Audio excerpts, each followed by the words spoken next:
नमस्कार दोस्तों, ज्ञान सागर चैनल में आपका बहुत बहुत स्वागत है। तो आइए एक कहानी को सुना रही हूँ। अगर कहानी अच्छी लगे तो लाइक और सब्सक्राइब करना ना भूलें। राधे राधे, जय श्री राधे कृष्णा। बाली ने सुग्रीव को बहुत सताया था। वह बहुत अभिमानी था। वो बड़ा शक्तिशाली था और राजमद में डूबा हुआ था। राम जी ने सुग्रीव की सहायता की। राम जी के बाण से बाली धरती पर गिर पड़ा। बाली ने राम जी के दर्शन किए। उसने राम जी से पूछा, मैंने सुना है कि आपने धर्म पालन के लिए अवतार लिया है, फिर आपने छिपकर क्यों मारा है मुझे? क्या मैं आपका शत्रु हूँ और सुग्रीव आपका मित्र है? ये भेद आपने क्यों किया है? आप मेरा न्याय कीजिए।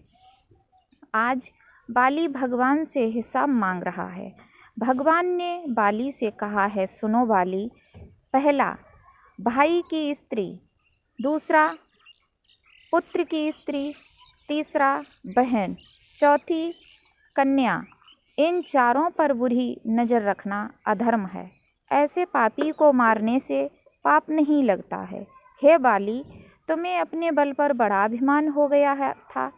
अभिमानी को मारना मेरा धर्म है। बाली ने कहा, हे प्रभु, अब तो मैंने आपका दर्शन कर लिया है। जो व्यक्ति आपका एक बार दर्शन कर लेता है उसके सारे पाप मिट जाते हैं।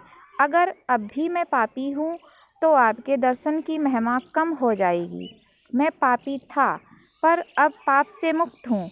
बाली की ये वाणी सुनकर राम जी प्रसन्न हुए।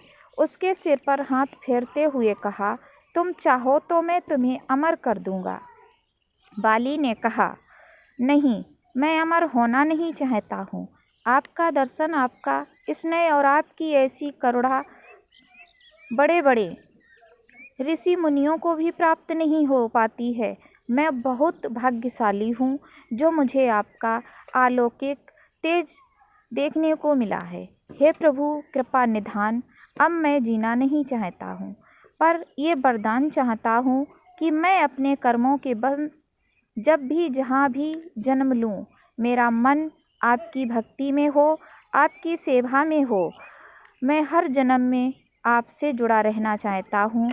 राम जी ने कहा, हे बाली, ऐसा ही होगा। इसके बाद बाली ने अपने पुत्र अंगद का हाथ पकड़कर कहा, प्रभु जी, ये मेरा पुत्र है, इसे मैं आपको सौंपता हूँ। इसका हाथ पकड़िए और इसे अपना दास बनाइए। बाली ने अपना पुत्र प्रभु राम को अर्पित किया। बाली के इस कार्य के लिए उसे लाख बार नमस्कार करते हैं। आज कितने लोग अपनी संतानों को प्रभु या गुरु के हाथों में सौंपते हैं। माता पिता को चाहिए कि वो अपनी संतानों को ऐसे संस्कार दें जिससे कुल का नाम हो और उनका जीवन बने। उन्हें गुरु का संग दो, उन्हें सत्संग दो और उन्हें समाज की सेवा में लगा दो।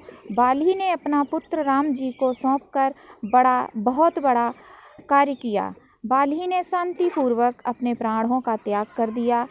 भगवान श्री राम ने बाली को अपने परम धाम भेज दिया। बाली की पत्नी तारा रोते हुए वहां आ पहुंची। अपने पति का शव देखकर बहुत व्याकुल होने लगी। तारा की ये व्याकुलता को देखकर प्रभु राम जी ने उसको ज्ञान दिया। श्री राम जी ने तारा से कहा, मेरी बात ध्यान से सुनो। ये शरीर तो तुम्हारे सामने सोया हुआ है। वह नासवान है। जो जन्म लेकर आता है उसे एक ना एक दिन वापस जाना पड़ता है। ये शरीर 5 तत्वों से मिलकर बनता है। पहला पृथ्वी, दूसरा जल, तीसरा अग्नि, चौथा वायु, पांचवा आकाश। शरीर से प्राण निकल जाने के बाद ये पांचों तत्व अपने अपने तत्वों में विलीन हो जाते हैं। शरीर का चेतन तत्व जो आत्मा है वो कभी नहीं मरता, अर्थात वो सदा अमर है। शरीर तो आत्मा का वस्त्र है। तुम इस शरीर के प्रति अपना मोह निकाल लो। जीव तो सदा नित्य है, फिर तुम किसके लिए रो रही हो? बाली को मैंने अपने परम धाम भेज दिया है। तुम बाली का शोक मत करो। तारा को ज्ञान उत्पन्न हो गया। वह प्रभु के चरणों में गिर पड़ी। उसने प्रभु से भक्ति का वरदान मांगा। प्रभु ने प्रसन्न होकर तारा को वरदान देकर उसे धन्य कर दिया। राधे राधे। जय श्री राधे कृष्णा। ये कहानी कैसी लगी कमेंट बॉक्स में ज़रूर बताना।